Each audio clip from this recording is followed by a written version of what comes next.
Chapter 1. The Comfortable Unknown. Simon Farron had always believed that if something was wrong, it announced itself clearly. A hairline crack, a misalignment, a tolerance just barely exceeded. Problems, in his experience, did not sneak up on you. They made themselves known if you were paying attention. Which was why it unsettled him that the feeling creeping into his chest on a quiet Tuesday evening did not have a name. He stood at the kitchen counter of his apartment, sleeves rolled to his elbows, carefully trimming the ends off a bundle of asparagus.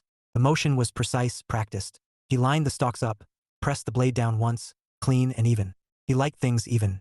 Behind him, Brooke laughed at something on his television, something he hadn't been watching. "That guy is absolutely going to trip," she said, pointing at the screen. Simon smiled without turning around. "They always do." She patted over in socks that didn't match, leaned into his back, and wrapped her arms around his waist. Her chin rested between his shoulder blades. It was a familiar gesture now, one that had arrived naturally sometime around the third week they'd been dating. He paused long enough to enjoy the warmth of her, the faint citrus scent of her shampoo. "What are we making?" she asked. "Salmon, lemon, asparagus, rice." "Reliable," she said fondly. "Just like you." He glanced over his shoulder. "That wasn't an insult, was it?" She grinned up at him. "Not even a little. 5 months together and moments like this still felt easy." Brooke fit into his space without disrupting it, which Simon appreciated more than he'd ever admitted out loud. She didn't rearrange his cabinets or comment on the alignment of his bookshelves. She asked questions. She listened. She laughed at his dry observations as if they were intentionally funny. By all reasonable metrics, this relationship was good, which brought him back to the feeling. They ate at his small dining table, knees brushing under the surface. Brooke told him about a project at work that involved too many opinions and not enough decisions. Simon offered a thoughtful nod and asked the kind of follow-up questions that made people feel heard. It was something he did well. "So," Brooke said, swirling her fork through the rice, "Maya's birthday is this weekend." Simon looked up. "Oh, yeah, she's doing dinner downtown. Some new place she's been talking about for weeks. That sounds fun." "It should be." He waited. Brooke took a sip of water. The silence stretched just long enough to feel deliberate. "Do you know Maya from work?" he asked. "No. College. Right?" He had heard the name before. Maya. Also Jenna. And Lila. And occasionally someone named Chris who might have been dating someone or might have been a friend. It was never entirely clear. Brooke talked about her friends in pieces, anecdotes without context. Simon had met none of them. "Are you going?" he asked. "Of course." Another pause. Simon set his fork down carefully. "You know," he said, keeping his tone light, "you've mentioned her a few times. I don't think I've met any of your friends yet." Brooke's eyes flicked up, then back to her plate. "We've been busy." "We have," he agreed. "But 5 months is not nothing." She smiled, but it didn't quite reach her eyes. "Is that bothering you?" Simon considered the question. He was good at considering things. "I don't know if bothering is the right word," he said slowly. "It's just something I've noticed." Brooke exhaled and leaned back in her chair. "They're a lot." "A lot how?" She made a vague gesture with her hand. "Opinions. Energy. They mean well." "That sounds manageable." She laughed softly. "You say that now."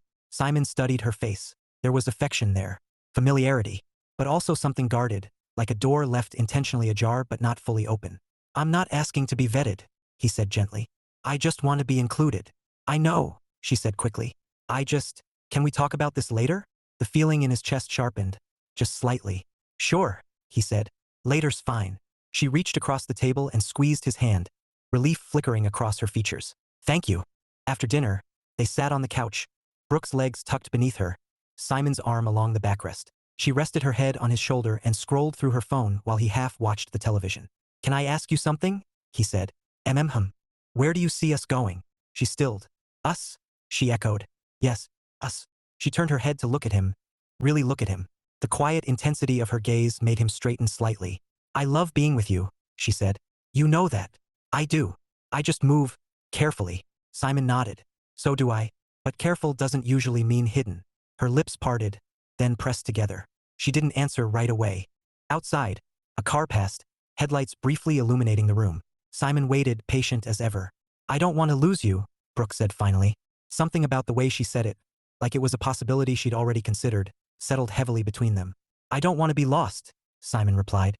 She leaned into him again, tighter this time, as if proximity could substitute for explanation. The feeling remained unnamed. But Simon, who made a living finding the smallest flaws before they became failures, knew one thing with quiet certainty. If something stayed unexamined long enough, it didn't disappear. It grew. Chapter 2. Circles She Keeps. Brooke Klein learned early that introductions were never just introductions. They were assessments disguised as smiles, questions sharpened into tests. They were pauses held a second too long and glances exchanged when she wasn't supposed to notice. Over time, she developed a habit of bracing herself before bringing anyone new into her orbit. Shoulders set, expectations lowered, exits mentally mapped. It was easier not to open the door at all. She stood in front of her bathroom mirror Wednesday morning, applying mascara with more care than usual. Even though she wasn't meeting anyone special today, the habit stuck anyway.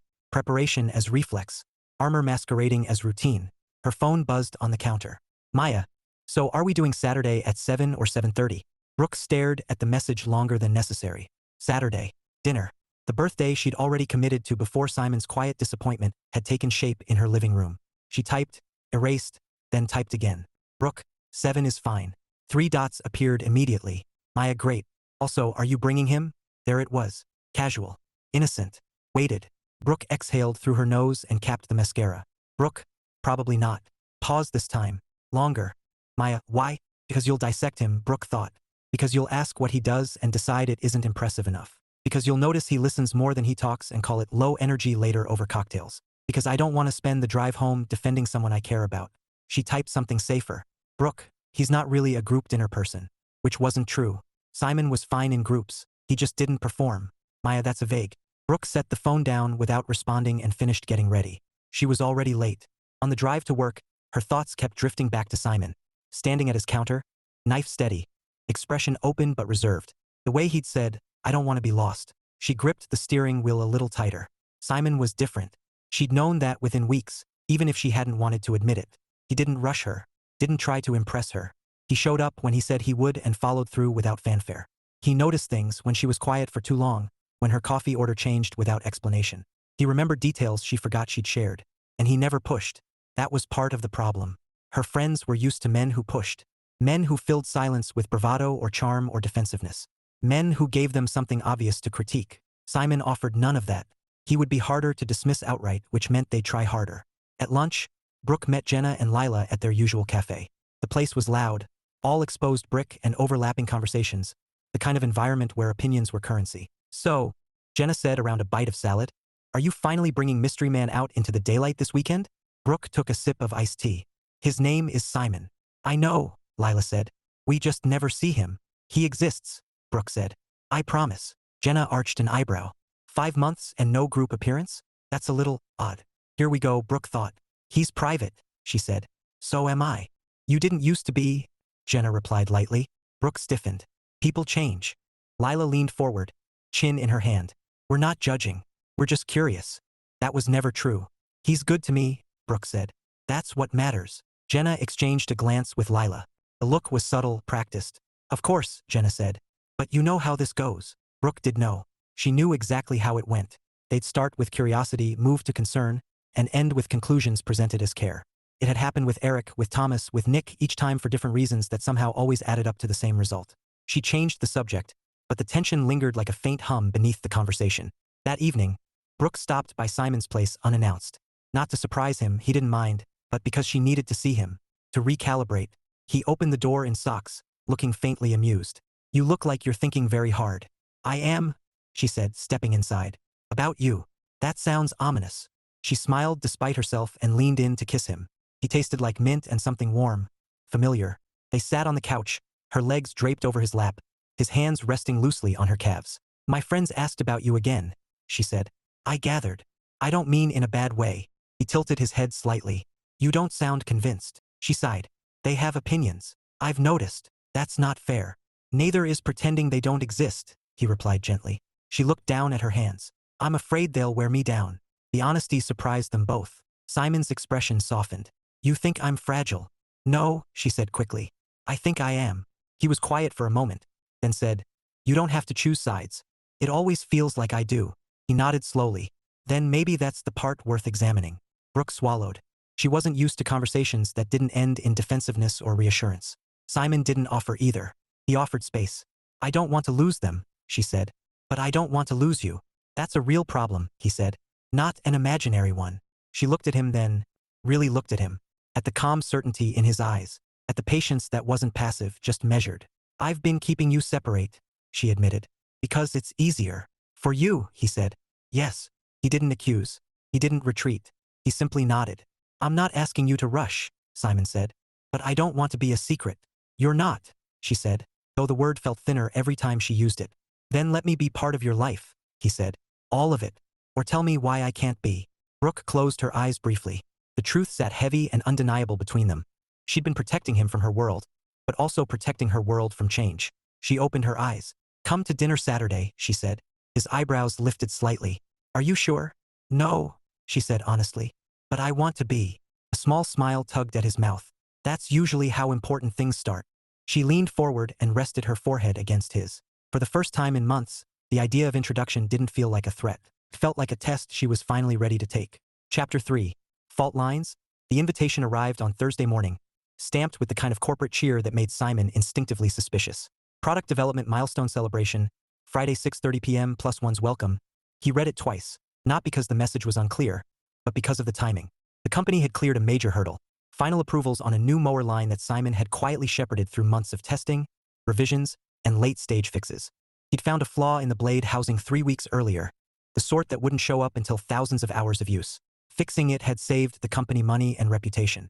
His manager had shaken his hand. There would be speeches. There would be cake. There would be partners. Simon leaned back in his chair and stared at the ceiling of his cubicle. He hadn't planned on bringing Brooke to a work event yet. Not because he didn't want her there, but because he liked to keep his worlds orderly. Work was work. Home was home. He didn't mix unless there was a reason. This felt like one. He texted her during lunch. Simon, I got a +1 invite for a work thing tomorrow night. Want to come? The response didn't come immediately. He ate his sandwich, answered an email, ran a quick mental checklist of the agenda. When his phone finally buzzed, his chest tightened before he even looked. Brooke, tomorrow? Simon, yeah. Celebration dinner. Another pause.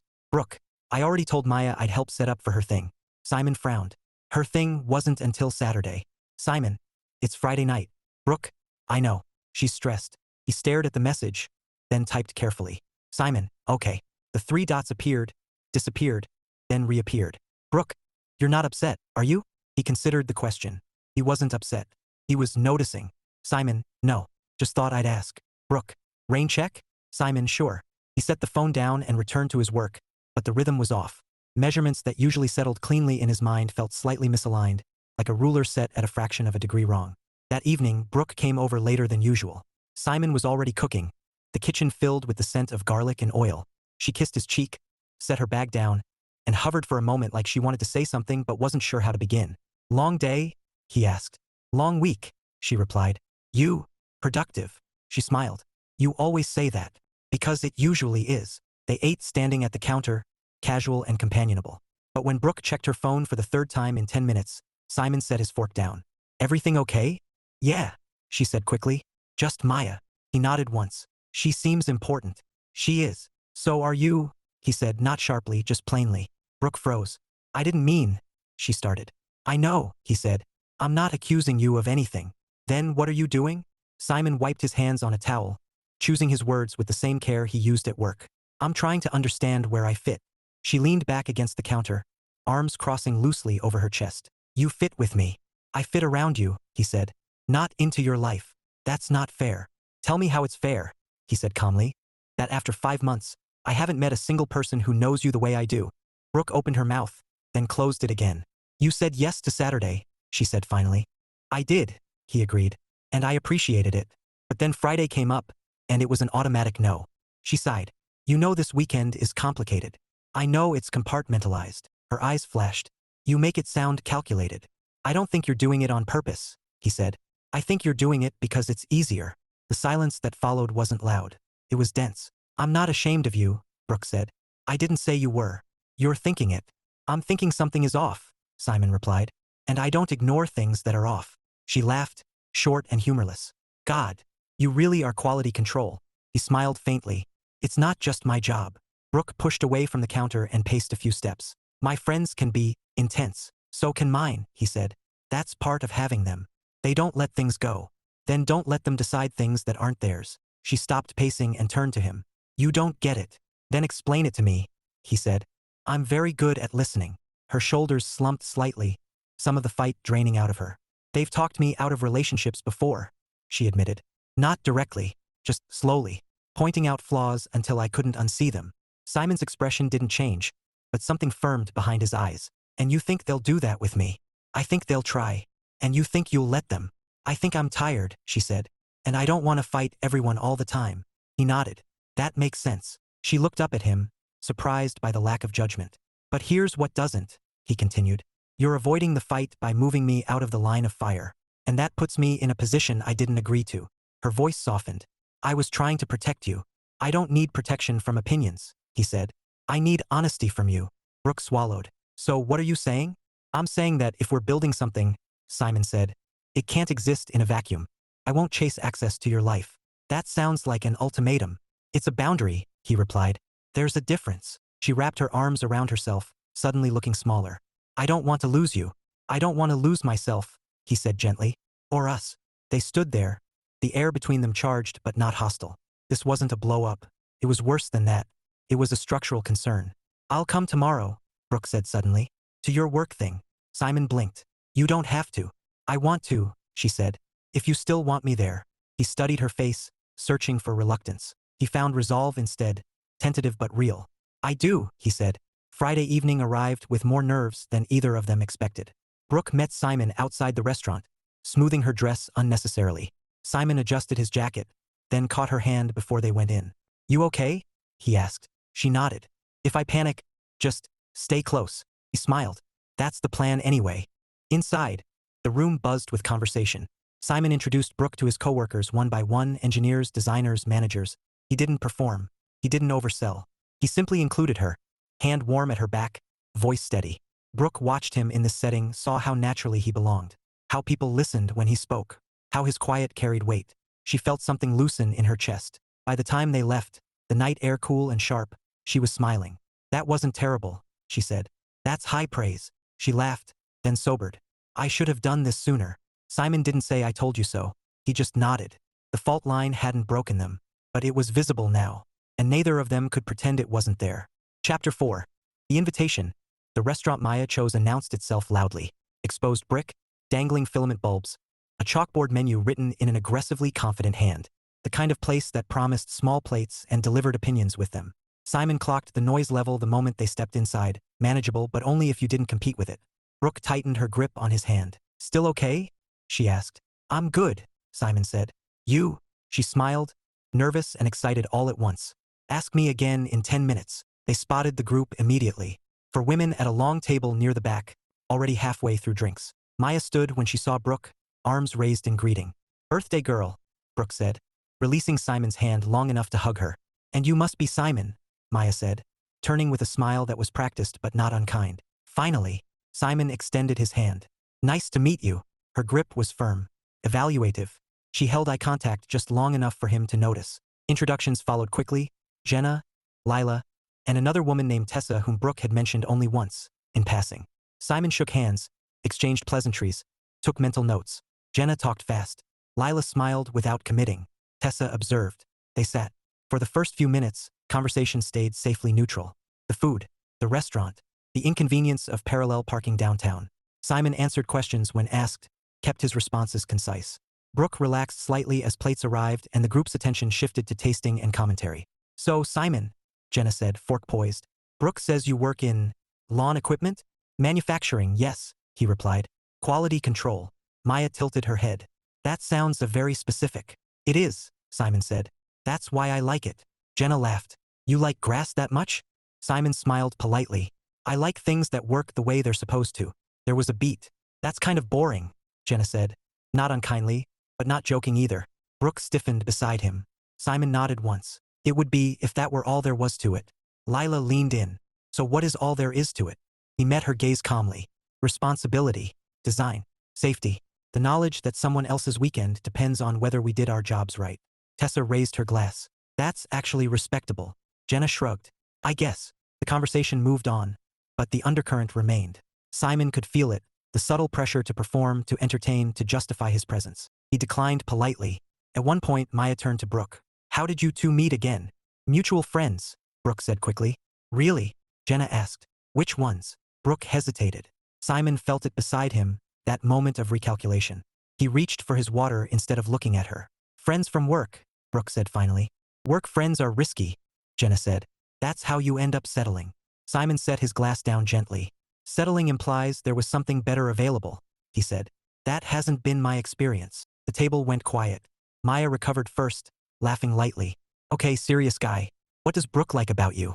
Brooke opened her mouth, then closed it. Simon glanced at her, surprised. I like that he listens, she said finally. That he doesn't rush me.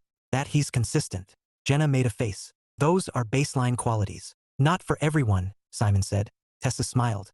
I'm enjoying this. The tension ebbed and flowed through the meal. No outright hostility, but no warmth either. Brooke spoke less as the night wore on, her energy folding inward. Simon noticed. He always did. When dessert menus arrived, Brooke leaned toward him. You don't have to stay for this. I know, he said. Do you want to? She looked at the table, then back at him. Yes, I think so. They stayed. By the time they said their goodbyes, Brooke's smile felt tired. Outside, the night air was cool and sharp, clearing her head but not her thoughts. I'm sorry, she said as they walked toward the car. For what? For them. For that. Simon unlocked the doors. It was a dinner. They judged you. They assess everyone, he replied. It's a hobby. She huffed a small laugh, then grew serious. You handled it better than I did. You handled it, he said. That counts. They drove in silence for a few blocks. They don't think you're right for me, Brooke said quietly. Simon nodded. Do you? She didn't answer immediately. Yes, she said finally. I do. He glanced over at her. Then that's the part that matters. She pulled into his parking lot and turned off the engine. The quiet settled around them, heavier now. I didn't say anything when they pushed, Brooke said. I froze. I noticed. I should have said something. You can still, Simon said. Just not tonight. She turned toward him, eyes searching. Are you okay? He considered the question. I'm disappointed. Not surprised. About what? That this is what you've been avoiding. She nodded slowly. I didn't want to see it either. Simon reached over and squeezed her hand. What happens next? Brooke swallowed. I don't know. That's honest, he said.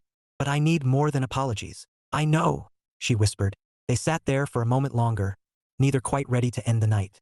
Inside, Brooke knew something had shifted. The separation she'd maintained was no longer theoretical. It had names, faces, opinions, and Simon, steady and unflinching, had walked straight into it. The question now wasn't whether her friends would approve. It was whether she would finally choose to stand where she already belonged. Chapter 5. Damage control. The first message came before Brooke even made it home. She was still in the car, engine off, forehead resting briefly against the steering wheel, when her phone buzzed in her cup holder. Jenna. So, are you okay? Brooke stared at the screen. The question looked concerned. It wasn't. Jenna never checked in unless she had an angle. She typed back anyway. Brooke. Yeah. Just tired. The reply came fast. Jenna. I'm glad. I didn't want to say anything at dinner, but I'd hate for you to get hurt again. There it was. The soft edge on the blade. Brooke closed her eyes and exhaled slowly. She didn't respond. She drove home instead, the silence in the car thick and unforgiving. Her phone buzzed again 5 minutes later. Maya, call me when you get home. That one she ignored too. By the time she reached her apartment, the adrenaline had worn off, leaving behind a hollow ache she couldn't quite locate. She kicked off her shoes, dropped her bag on the chair, and stood in the middle of the living room as if waiting for further instructions. Her phone buzzed again. This time it was Simon. Simon, you home safe? Her shoulders sagged with relief. Brooke, just got in. Simon, do you want company or quiet? She didn't hesitate. Brooke, company. He arrived 20 minutes later, jacket still on, hair slightly mussed from the wind. He took one look at her face and opened his arms without a word. She stepped into them, pressing her cheek against his chest, breathing him in. They're already talking, she said into his jacket. He rested his chin lightly against her head. I assumed they would. I hate that I let it matter. You didn't, he said. You noticed it. There's a difference. She pulled back just enough to look at him. They think you're not ambitious enough. He smiled faintly. That's new. They think you're too quiet, too steady, like you'll wake up one day and realize you want something more exciting. Simon considered this. I wake up every day wanting my coffee to taste the same. She let out a shaky laugh, then pressed her lips together. They think I'm settling. He met her eyes, serious now. Do you think that? No, she said immediately. I think I finally stopped chasing chaos. He nodded once. That tracks. They moved to the couch, sitting close but not touching, the space between them charged with things neither wanted to rush through. I should have said something, Brooke said. When Jenna made that comment, when Maya pushed. You froze, Simon said. That happens. It keeps happening, she replied. And every time I tell myself I'll speak up next time. He leaned back, hands clasped loosely. Do you know why you don't? She shook her head. Because you're trying to keep everyone, he said gently. And that usually means you're the one who shrinks. The words landed with uncomfortable precision. I don't want to lose them, she said. I know. But I don't want to lose you either. Simon turned toward her fully now. Brooke, I'm not competing with your friends. I'm opting out of being diminished. Her throat tightened. Are you pulling away? I'm stepping back, he said honestly. There's a difference. She nodded, tears pricking at her eyes. I hate that I put you in this position. I hate that you feel like you have to earn permission to be happy, he replied. They sat quietly for a moment, the city sounds filtering in through the window. My phone hasn't stopped, Brooke said finally. You don't have to answer it. I know, she said. But if I don't, they'll decide what my silence means. Simon smiled wryly. They already have. She looked at him, then at her phone on the table. It buzzed again as if summoned. Maya, I just want what's best for you. Brooke picked it up, hands steady now in a way they hadn't been all night. What's best for me, she said aloud, isn't something they get to vote on. Simon watched her carefully, not interrupting. She typed, Brooke, I appreciate your concern, but I'm happy, and I need you to trust that I can decide what that looks like. There was a pause, longer than the others. Then, Maya, we just don't want to see you repeat patterns. Brooke's jaw tightened. Brooke, the pattern I'm trying to break is letting other people tell me who I should love. She set the phone down before the response came. Her hands were shaking now, the delayed reaction hitting all at once. Simon reached for her, pulling her gently into his side. She leaned into him, this time without hesitation. I don't know what happens next, she said. Neither do I, he replied. But I know what doesn't. She tilted her head to look at him. Silence, he said. From you. From me. She nodded, resting her head on his shoulder. Outside, the city continued on, indifferent and loud. Inside, something fragile but necessary had shifted. Damage had been done, not by cruelty but by avoidance. Repair wouldn't come from apologies alone. It would come from action, from choosing presence over peacekeeping. Brooke knew she couldn't undo the dinner, but she could decide what followed. And for the first time, she felt ready to stand in the discomfort long enough to see what survived it. Chapter 6. Distance measured. Simon didn't call the next day. That wasn't a tactic. It wasn't punishment. It was simply the most honest response he had. Saturday morning unfolded with the same quiet order he'd always preferred. Coffee measured, brewed, poured. Laundry folded while it was still warm. He went for a run along the river, letting the steady rhythm of his steps smooth the sharper edges of the week. He thought about Brooke, not obsessively, not defensively, just deliberately. He had learned, over years of professional habit, that distance could reveal more than proximity ever did. Brooke noticed the absence by noon. She sat on her couch, phone in hand, scrolling through nothing in particular, checking the time more often than she meant to. Simon usually sent a good morning text on weekends. Nothing elaborate, just a small acknowledgement that the day had begun and she existed within it. The silence felt louder than Jenna's comments, sharper than Maya's concern. She typed, Brooke, hey, I hope your morning's going okay. The message showed as delivered. No reply. Her chest tightened. She told herself not to spiral. Simon wasn't avoidant. He wasn't dramatic. If he needed space, it would be intentional. That thought helped. A little. By late afternoon, the group chat lit up again. Jenna, so are we still on for tonight? Lila, I can be there early if you need help. Maya, Brooke? Brooke stared at the screen, then set the phone face down on the table. She wasn't ready to perform normalcy. Instead, she picked up her keys and drove. Simon's apartment building came into view just as the sun began to lower, casting long shadows across the parking lot. She sat in her car for a moment, heart pounding, rehearsing nothing. For once, she didn't want a script. She knocked. Simon opened the door a moment later, expression neutral but not closed. He looked slightly surprised, then stepped back to let her in without a word. I wasn't sure if you wanted to see me, Brooke said, standing awkwardly just inside the door. I didn't know if you wanted to, he replied. Fair. They sat at opposite ends of the couch at first, the space between them deliberate, respectful. It hurt more than shouting would have. I'm not good at this part, Brooke said quietly. At chasing, he asked. At being the one who has to prove something, she said. I've always just adapted. Simon nodded. You're very good at it. I don't want to be anymore. He studied her face, searching for defensiveness. He found resolve instead, unpolished but real. I noticed you didn't text, she said. And I panicked. I noticed you didn't either, he said gently. And I assumed you were busy managing everyone else. She winced. That's fair. They sat with that truth for a moment. I didn't pull away because of your friends, Simon said. I pulled away because I needed to know whether there was room for me without pressure. There is, she said immediately. I just haven't made it. He leaned forward slightly. That's the part that scares me. Brooke swallowed. I know. She took a breath, then another. They've been texting, calling, wanting reassurance that I'm okay. And are you? She smiled faintly. I think I could be, if I stop letting other people define the problem. Simon nodded once. What do you want, Brooke? The question was simple. The answer was not. I want you, she said, openly.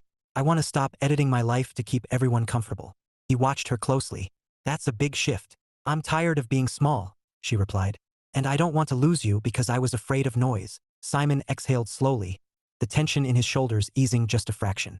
I need to know, he said, that if this happens again, because it will, you won't leave me to absorb it alone. She nodded. I won't. That's a promise, he said. I know, she replied. That's why I'm making it. They moved closer then, the space between them shrinking not out of habit, but choice. Simon reached for her hand. She held on tightly, grounding herself in the warmth of it. I don't need you to cut anyone off, he said. I just need to know I'm not provisional. She met his eyes. You're not. Outside, Brooke's phone buzzed again, muffled in her bag. She ignored it. For the first time, the silence didn't feel like avoidance. It felt like space, cleared intentionally, measured carefully, ready for something sturdier to take root. Chapter 7. Choosing sides without losing yourself. Brooke decided not to start with the group. That, too, was a pattern she was trying to break, addressing things in bulk so she wouldn't have to look anyone directly in the eye. This time, she wanted clarity, not consensus. She called Jenna first. They met at a coffee shop halfway between their offices, neutral ground Brooke had chosen deliberately.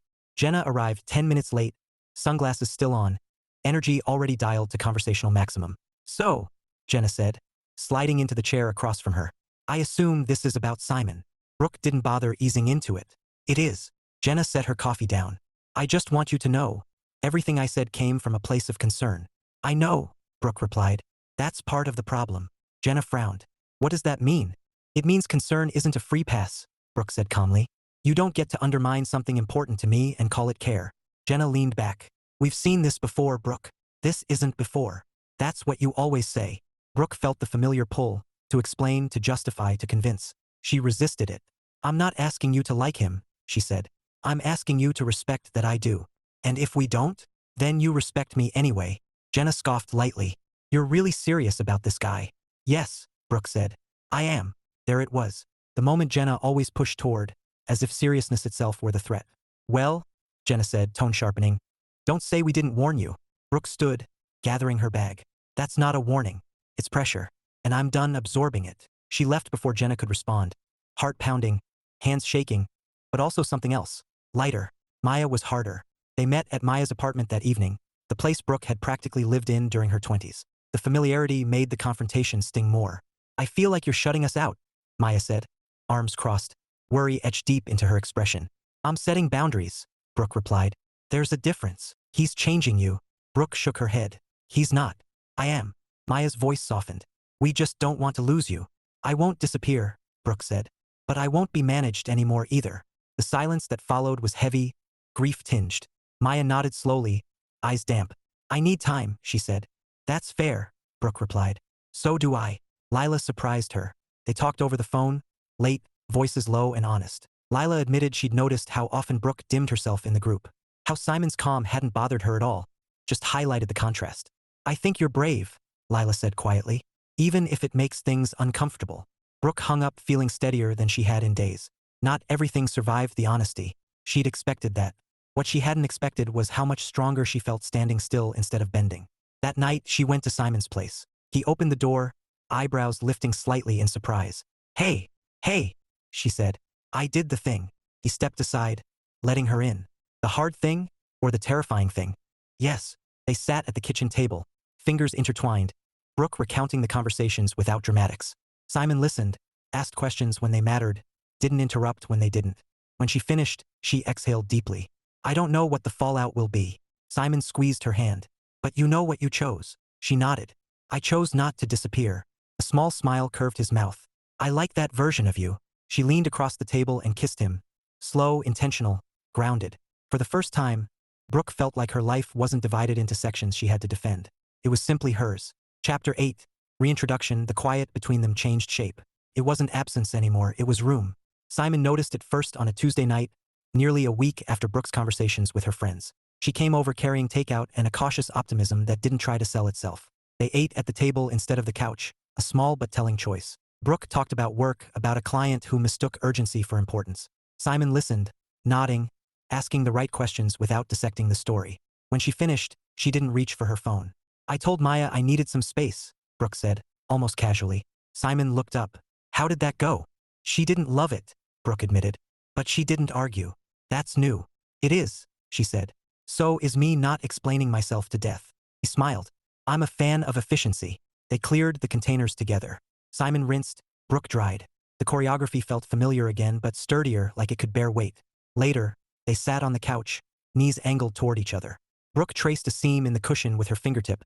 Gathering courage, she no longer wanted to borrow from anyone else. I've been thinking about what you said, she began. About not being provisional. Simon nodded. I meant it. I know, she said. And I realized something uncomfortable. That's usually where progress hides, he said mildly. She huffed a laugh, then sobered. I've been treating you like something I could lose without explanation. Like I could keep you separate until I was sure. Sure of what? That no one would question it, she said.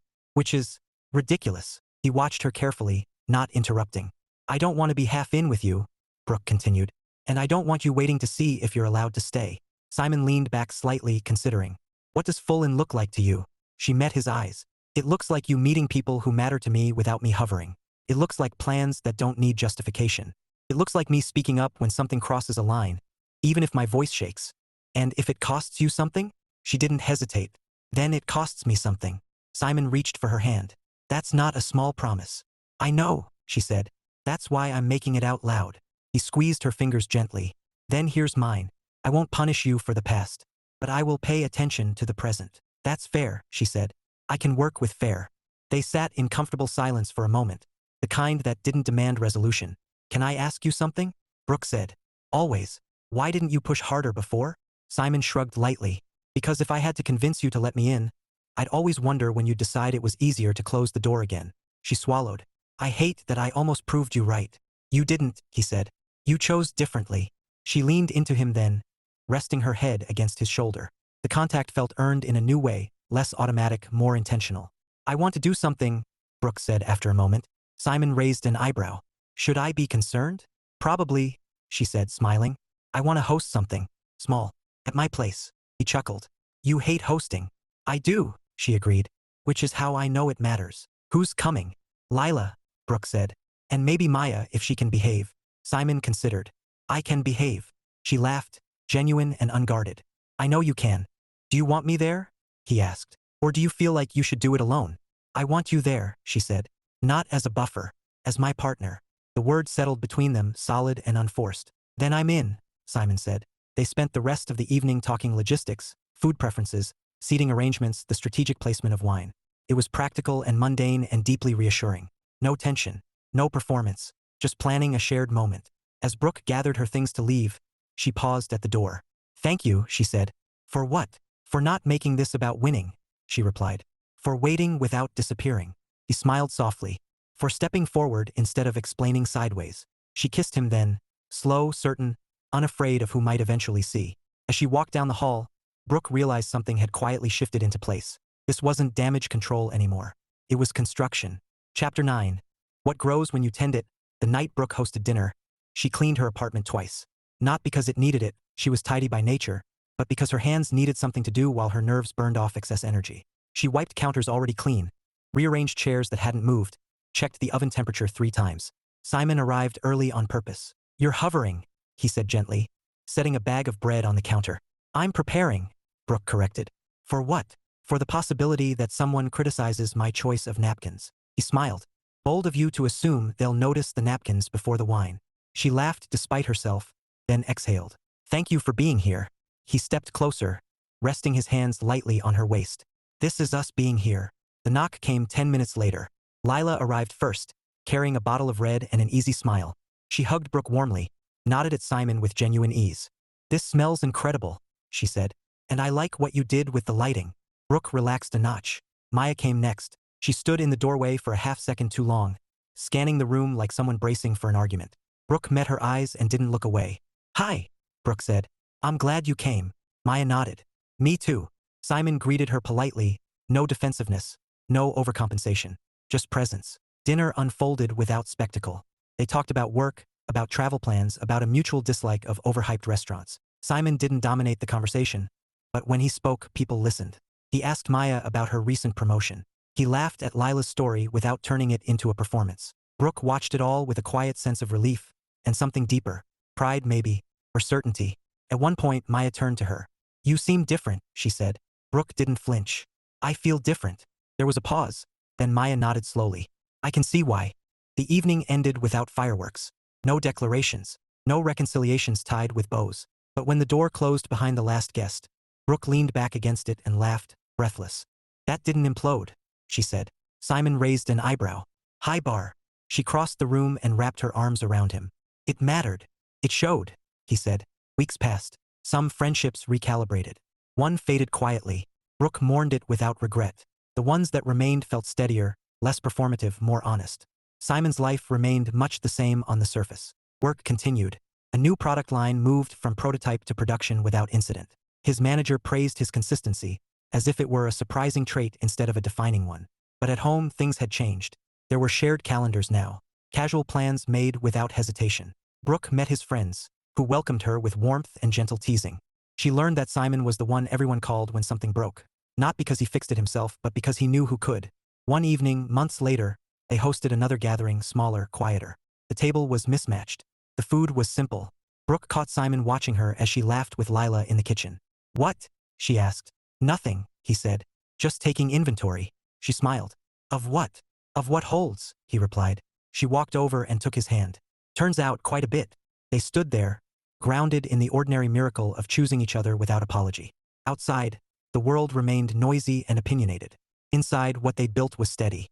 And Simon, who had always known how to tend things carefully, finally had something growing alongside him. Patient, deliberate, and chosen in the open.